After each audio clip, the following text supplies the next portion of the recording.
भक्ति, शक्ति और करुणा की अमर कथा हिमालय की पावन पर्वतमालाओं के बीच, जहां बर्फ की चादरें सूर्य की किरणों से चमकती थीं, वहीं एक अलौकिक सौंदर्य से युक्त देवी निवास करती थीं, मां पार्वती। उनका रूप सौम्य था, मुख पर करुणा, नेत्रों में स्नेह और उनके लंबे घने काले बाल हिमालय की काली रात जैसे प्रतीत होते थे। ये बाल केवल सौंदर्य नहीं थे, बल्कि उनमें तप, शक्ति और सृष्टि का रहस्य छिपा था। बालों में छिपा तप और त्याग। मां पार्वती ने भगवान शिव को पति रूप में पाने के लिए वर्षों तक कठोर तपस्या की।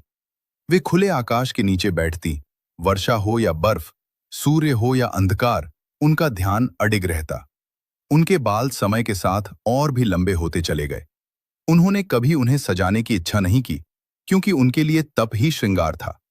देवर्षि नारद एक दिन बोले, हे देवी, आपके ये लंबे बाल आपके तप का प्रमाण हैं। इनमें साक्षात शक्ति निवास करती है। मां मुस्कुराईं, पर मौन रहीं। जब शिव ने देखा, मां के बाल एक दिन भगवान शिव तपस्या भंग कर मां पार्वती के समक्ष प्रकट हुए। उन्होंने देखा, धूल से भरे, उलझे हुए, फिर भी दिव्य प्रकाश से चमकते बाल।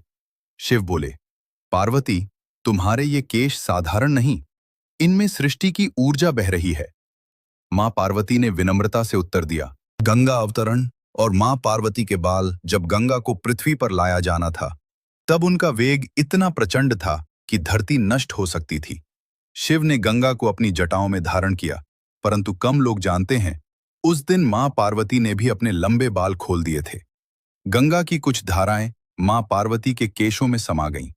इससे उनके बाल और भी पवित्र हो गए। कहा जाता है, जहां मां पार्वती के बालों से गंगा की बूंद गिरी, वहां भूमि सदा उर्वर और पवित्र बनी। एक भक्त की पुकार। हिमालय की तराई में एक गरीब स्त्री रहती थी। उसका पुत्र गंभीर रोग से पीड़ित था। उसने सुना था, मां पार्वती के बालों का स्पर्श रोग हर लेता है। वो स्त्री रोती हुई पहाड़ों पर पहुंची और बोली, मां, मैं आपके चरणों तक नहीं पहुंच सकती, बस आपके बालों की छाया मिल जा। मां पार्वती का हृदय करुणा से भर गया। उन्होंने अपने एक लंबे केश को पृथ्वी की ओर झुका दिया। वो केश प्रकाश में बदल गया और उस स्त्री के पुत्र को स्पर्श किया। बालक चंगा हो गया। बालों से बनी रक्षा कवच। एक समय असुरों ने देवताओं पर आक्रमण कर दिया। देवगण मां पार्वती की शरण में आए। मां ने अपने लंबे बालों को आकाश में घुमाया। उन बालों से एक शक्ति कवच बना, जिसने असुरों को रोक दिया। देवताओं ने कहा, मां, आपके बाल स्वयं शस्त्र हैं। मां बोली, शक्ति तब तक ही शस्त्र है जब तक करुणा साथ हो। नारी शक्ति का प्रतीक मां पार्वती के लंबे बाल आज भी नारी शक्ति का प्रतीक माने जाते हैं। त्याग, धैर्य, सहनशीलता और अटूट प्रेम। भारतीय स्त्रियां जब अपने बालों में सिंदूर लगाती हैं, तो वह मां पार्वती की स्मृति होती है।